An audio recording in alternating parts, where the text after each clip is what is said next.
Well, hey everyone, thanks for joining us for another Healthy Hustle. We have a guest you guys have probably become very familiar with. Barbara Swanson is with us here today. Barbara is a nutritional consultant with a focus on the tenets of functional nutrition. Her award-winning book, Beyond Foods, the Handbook for Functional Nutrition, offers a unique health model to explain the very complex subject of how nutrition creates health. She's been with New Earth as an independent wellness entrepreneur for over 26 years because of the quality of our product line. Barbara, we're always so lucky to have you. Thanks so much for joining us today. Hey, thanks for having me, Nicole. I appreciate it. Of course. So as you know better than most, there are many different nutrients, vitamins, minerals, the list goes on, found in our organic wild microalgae.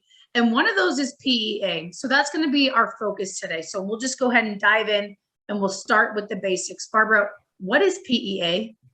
So PEA is phenylethylamine, and it is what's called a natural small amine. It's an amino acid molecule, and it's actually really important. A lot of animals create it, humans create it. It's a precursor to serotonin, but it also affects the production of other neurotransmitters like dopamine. So we do produce it, but it requires a quite complex enzymatic action on a molecular level.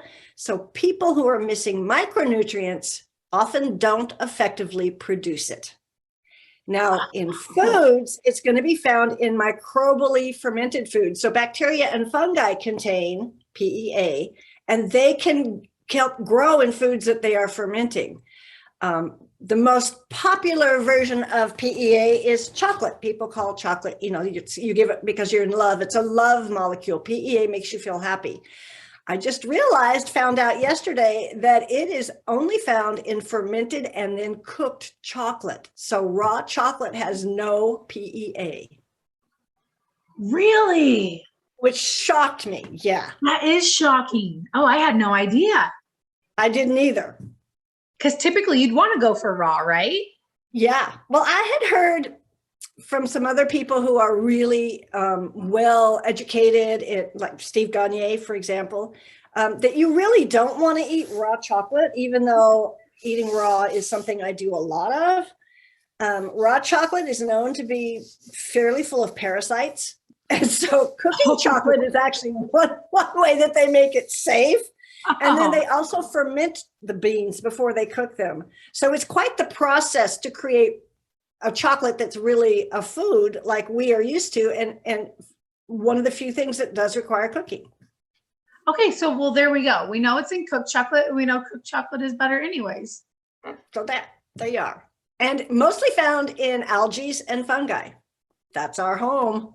That is our home. So we've got chocolate, fungi, algae. I had no idea PEA was so complex. So let's talk about the health benefits associated with it, because I'm betting there are several. Oh my gosh. So this is fun because I did some research because I wanted to see if there was anything new that kind of came up for me. Traditionally, PEA is really well known as it makes you feel happy. It does affect serotonin levels. It does affect dopamine levels.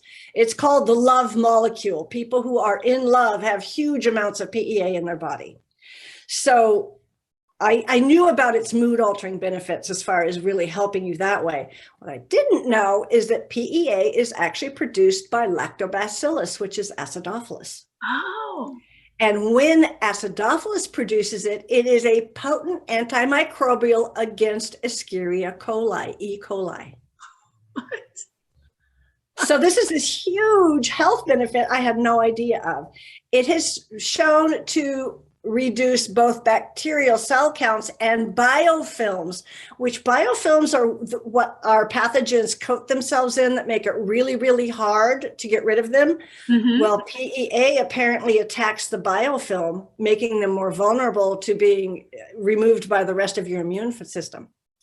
That is super cool. I was actually reading about biofilms for a whole different reason yesterday. So wow. Okay. So most people hear about PEA and they've heard of the love molecule and the feel good effects, but we're getting like way down into it. There are tremendous benefits with this.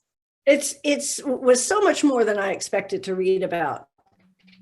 So disorders characterized by low PEA include ADHD, ADD, and it's actually been suggested as an alternative to drugs, in particular the amphetamines like Ritalin.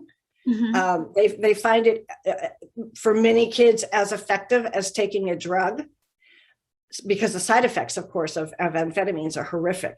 Right. It's also been shown to help with both depression and schizophrenia.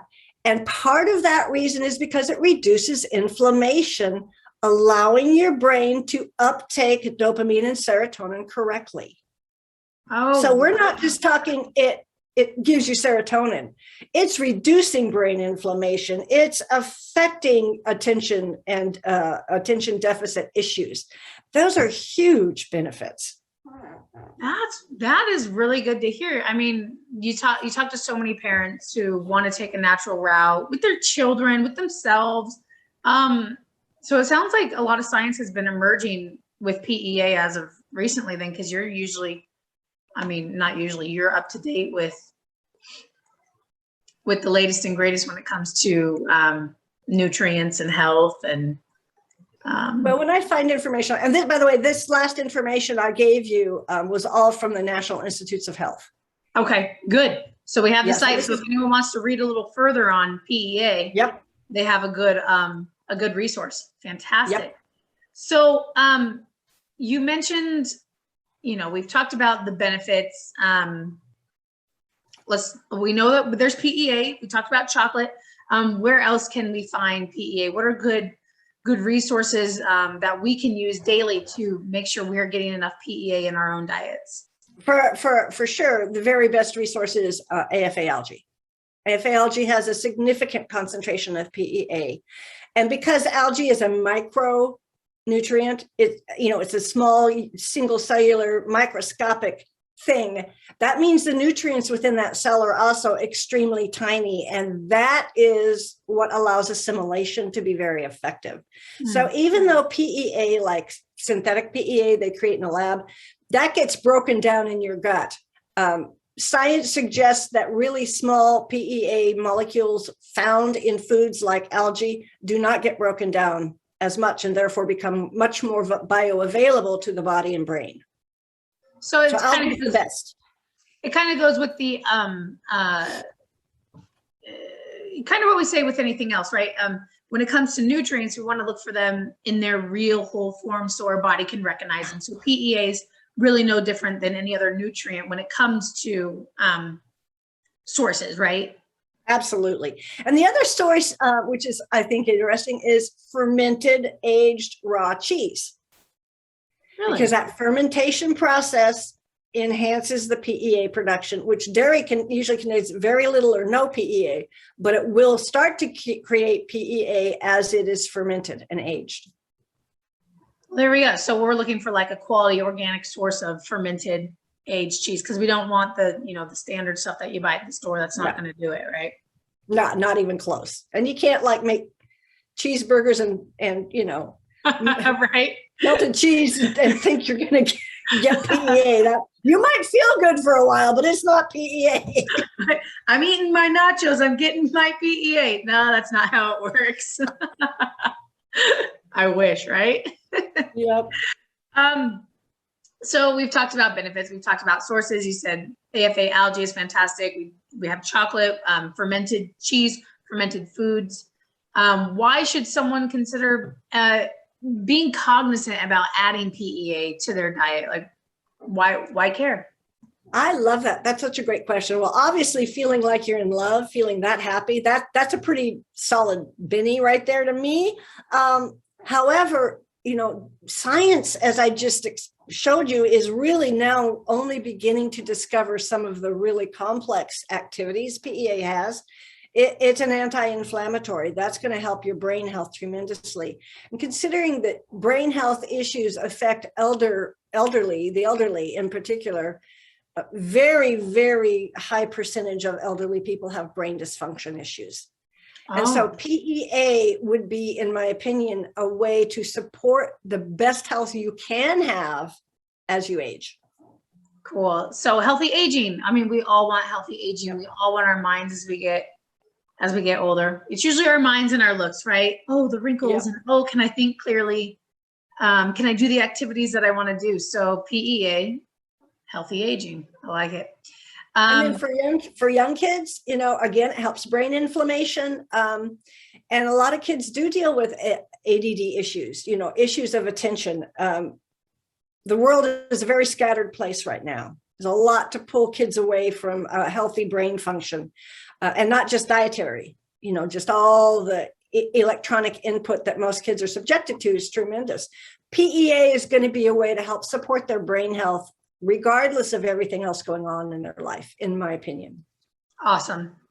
And that's so important in a growing mind. I mean, I have a 3-year-old, and every day we're, you know, what can we, you know, we want to support his health. We want to make sure he's learning. We want, you know, every parent has these hopes. So that's good information to have. We've covered a lot about PEA, a lot I had no idea about. I'm sure, you know, new science that probably a lot of people hadn't seen yet. Is there anything additional that we should talk about in regards to PEA before we wrap this one up today? I think that's pretty complete. Just, you know, I really do encourage people who have any kind of, you know, issues with their mood, if they want to feel calmer, if they want to be happier, if they want to feel more settled in their life, you know, I would personally strongly recommend they try AFA algae. It certainly helped me. And I didn't ever feel like I had bad brain function, but oh my gosh, how much better I felt when I started using it was pretty phenomenal. Oh, that's awesome. Wonderful. Okay, so that is our like 10-minute overview of PEA. You guys got a lot of information in a short amount of time. Barbara, thank you so much for sharing your knowledge as usual. And we'll check you guys on the next Healthy Hustle. Thanks for tuning in. Thanks, everybody.